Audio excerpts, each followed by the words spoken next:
Friends, कैसे हैं आप लोग? आई होप अच्छे होंगे। आइए आज स्टार्ट करते हैं ईवीएस की क्लास।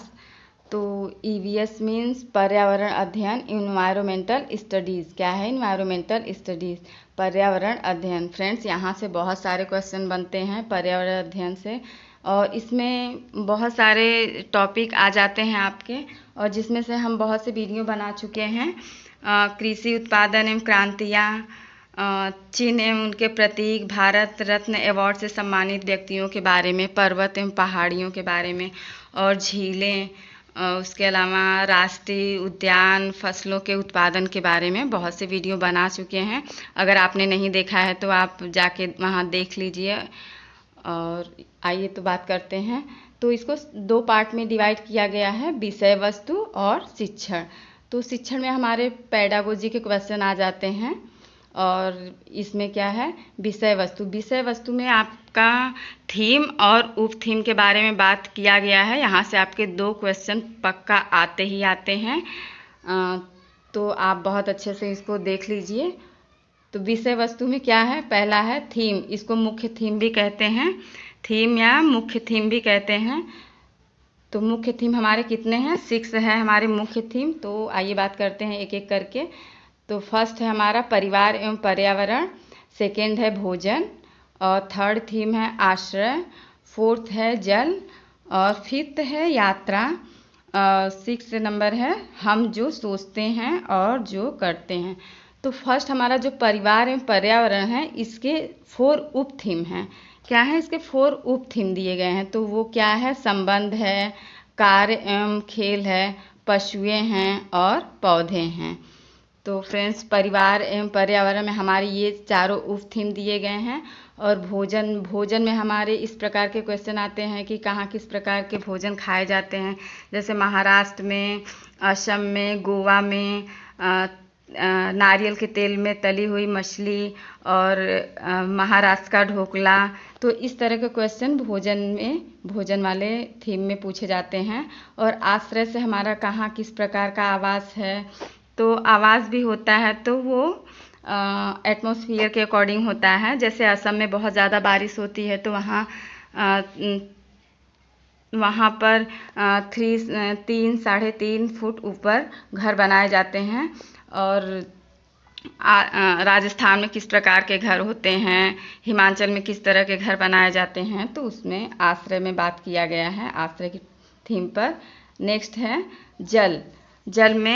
जल को कैसे संचित रखना है, किस तरह संचित रखना है, और गंदे जो दूषित जल है उसमें मलेरिया के मच्छर कैसे पनपते हैं, टाइफाइड, ये सब बीमारियां होती हैं, तो वो इसमें बात किया गया है। नेक्स्ट है यात्रा। यात्रा में आपके टिकट के बारे में, और उसके बाद दूरियों के बारे में, मीन्स जैसे एग्जाम्पल दिल्ली से महाराष्ट्र की दूरी कितनी है, तो इस सब के बारे में पूछ लिया जाता है। और इसमें है हम जो सोचते हैं और जो करते हैं। तो ये पांचों जो थीम है उसका कॉम्बिनेशन 6 नंबर में किया गया है। तो उसमें 6 नंबर में किया गया है। तो आइए इस संबंध में परिवार एवं पर्यावरण, इसमें जैसे ब्लड रिलेशन के बारे में, बाकी कार्य एवं खेल होते हैं, पशुएं, हमारे आसपास पशुओं के बारे में पूछते हैं, किस तरह के पशु हैं और पौधों के बारे में, हमारे आसपास किस तरह के पौधे पाए जाते हैं, पेड़ पौधे पाए जाते हैं, तो इसके बारे में पूछ लिया जाता है। फ्रेंड्स, ये सारे टॉपिक आज हम जो है एक्सप्लेन कर दिए, और उसके बाद हम एक एक करके इसके बारे में जानेंगे, जहाँ से आपके क्वेश्चन बनते ही बनते हैं। आपके 15 नंबर के क्वेश्चन यहीं से आते हैं ईवीएस से, और 50 नंबर के सीटेट में 50 नंबर के पेडागोजी से आते हैं। तो फ्रेंड्स, ये मोस्ट इम्पोर्टेंट है, आप नोट डाउन कर सकते हैं। अगर वीडियो पसंद आया है तो लाइक एंड शेयर करें, और मेरे चैनल को सब्सक्राइब करें। थैंक। हमने बात किया था पर्यावरण और उसकी थीम के बारे में। तो हमने बताया था 6 मुख्य थीम होते हैं और 4 जो है उप थीम होते हैं। तो आइए आगे क्लास स्टार्ट करते हैं। तो उसकी थीम के बारे में एक एक करके हम बात करेंगे। तो फर्स्ट था हमारा परिवार।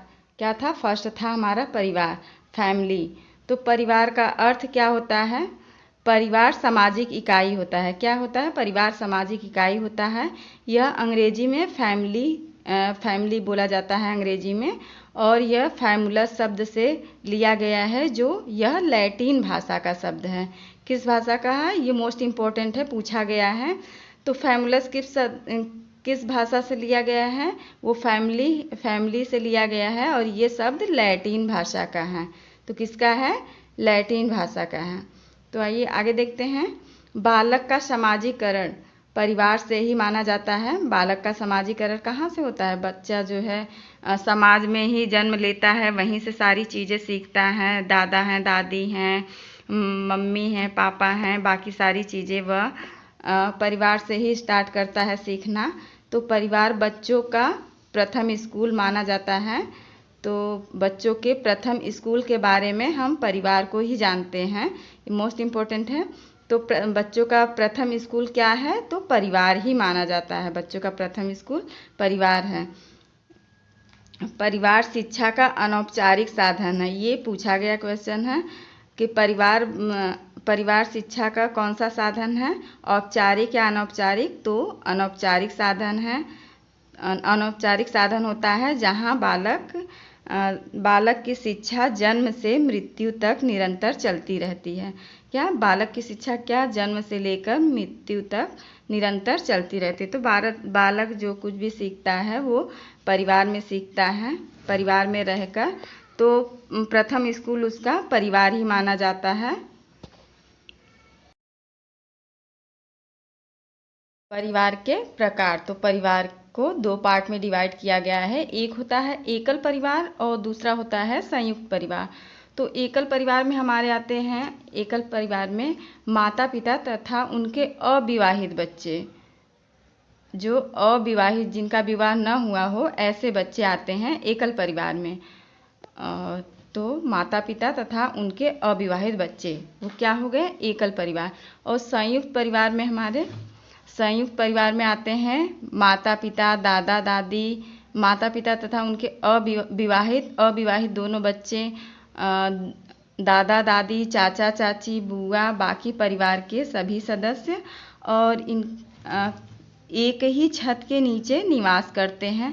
ये क्या है? एक ही छत के नीचे निवास करते हैं, और उनके सभी कार्य बटे होते हैं। जिसका जो भी कार्य है, जैसे दादी हैं या घर की माता हैं, तो उनके भी कार्य बटे होते हैं, जो सुबह में उनको करना हो, चाय बनाना हो, कुछ भी। तो और बाकी और सदस्य जो भी हों, घर के दादा हों या पापा हों, चाचा हों, उनको बाहर ऑफिस जाना, कोई कार्य, तो सबके कार्य क्या होते हैं? बटे होते हैं संयुक्त परिवार में। और सारे निर्णय जो है साथ में लिए जाते हैं। परिवार की विशेषता। तो संयुक्त परिवार की विशेषता क्या होती है? प्रत्येक स्तर पर सभी के कार्य निश्चित होते हैं। बताए थे हम, प्रत्येक स्तर पे सभी के कार्य बटे होते हैं। चाचा चाची जो भी हैं, दादा दादी, और मम्मी पापा, बच्चे जो हैं, सभी के कार्य क्या होते हैं? बटे होते हैं। और बच्चों में नैतिकता का विकास होता है। संयुक्त परिवार में क्या होता है? बच्चे के नैतिकता का विकास होता है। बड़ों का आदर करना, किसके साथ कैसा बिहेव करना है, तो ये सब चीज़ें बच्चा संयुक्त परिवार में ही सीखता है, जो एकल परिवार में बहुत कम ही देखा जाता है। बालक का उचित देखरेख होता है। परिवार में, संयुक्त परिवार में कई लोग होते हैं, दादा दादी, ताया ताई, चाची चाचा, तो कई लोग रहते हैं। तो क्या? बच्चों का उचित देख रेख रहता है। घर पे मान लो माँ के न रहने पे भी दादी के थ्रू या फिर चाची चाचा के थ्रू बच्चों का देख रेख अच्छी तरह से हो सकता है। नेक्स्ट है परिवार की पारिवारिक परंपराओं की रक्षा होती है। परिवार में जो भी परंपराएं हैं, तो उसका बच्चा उसको देखता है, तो उस परंपराओं से वह सीखता है और जानता है कि ये परंपराएं क्यों चलती हैं, क्यों मनाई जाती हैं, तो वो सब भी सीखता है। तो परंपराओं की रक्षा होती है, जो एकल परिवार में नहीं देखने को मिलती। एकल परिवार में वो परंपराएं नहीं देखने को मिलती। नेक्स्ट है बालक सामंजस्य बना के रखना सीख जाता है। एक दूसरे से चीज़ों को शेयर करना, मिल बांट के खाना, ये सब चीज़ें बालक सीख जाता है। तो वो कैसे, वो संयुक्त परिवार में ये सारी चीज़ें सीख जाता है। तो फ्रेंड्स, कल हम दूसरे थीम की बात करेंगे। जो दूसरा थीम हमारा है, दूसरा थीम कौन सा है? आवास। यस, दूसरा थीम है भोजन। दूसरा थीम है भोजन। तो कल हम इसके बारे में बात करेंगे। तो फ्रेंड्स, अगर वीडियो पसंद आया है तो लाइक एंड शेयर करें, मेरे चैनल को सब्सक्राइब करें। Thank you.